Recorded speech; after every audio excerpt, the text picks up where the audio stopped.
দেশের ৩৬ জেলায় বইছে মৃদু তাপপ্রবাহ, যা কয়েকদিন অব্যাহত থাকবে। আবহাওয়া অফিস জানায় ১৭ জুনের আগে অতিবৃষ্টির সম্ভাবনা নেই। এদিকে অসহ্য গরমে অতিষ্ঠ নগরবাসী। প্রখর রোদ আর ভ্যাপসা গরমে ঘরের বাইরে বের হওয়াই কঠিন হয়ে পড়েছে তাদের জন্য। সুরাইয়া মনির রিপোর্ট।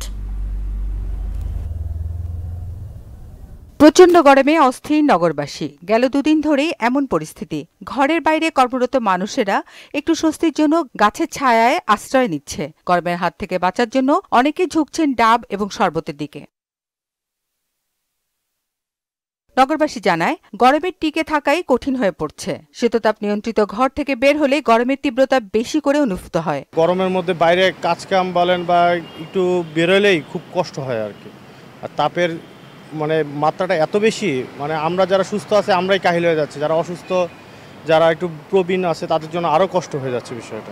কষ্টের কথা জানান শ্রমজীবী মানুষ। ওয়ালটন আবারও মিলিয়নিয়ার অফারে ওয়ালটন ফ্রিজ কিনে আপনিও হয়ে যেতে পারেন মিলিয়নিয়ার। গ্রামে মানুষ পানি পাচ্ছে ঠিক আছে, কিন্তু গ্রামও যে পরিমাণ গরম, আমার মনে হইতেছে ঢাকার চেয়ে গ্রামে বেশি গরম। প্রচন্ড গরমে শরীরে প্রচন্ড ঘাম পড়তেছে, ঘুম আসছে, ক্লান্তি।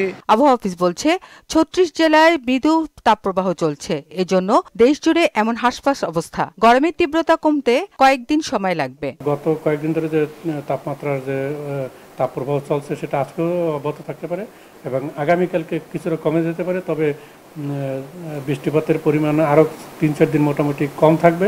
১৭ জুনের আগে বৃষ্টির সম্ভাবনা নেই বলেও জানান তিনি। তাপপ্রবাহের যে অসহনীয় অবস্থা আছে সেখান থেকে মুক্তি পাওয়ার সম্ভাবনা রয়েছে আগামী ১৬-১৭ তারিখ থেকে। তবে এর আগেই তাপমাত্রা কিছুটা কমবে, যদিও কমবে তো তারপরও সেই তাপমাত্রা মানুষের অস্বস্তি কিছুটা থাকতে পারে। সুরাইয়া মুন্নি, মোহনা সংবাদ, ঢাকা।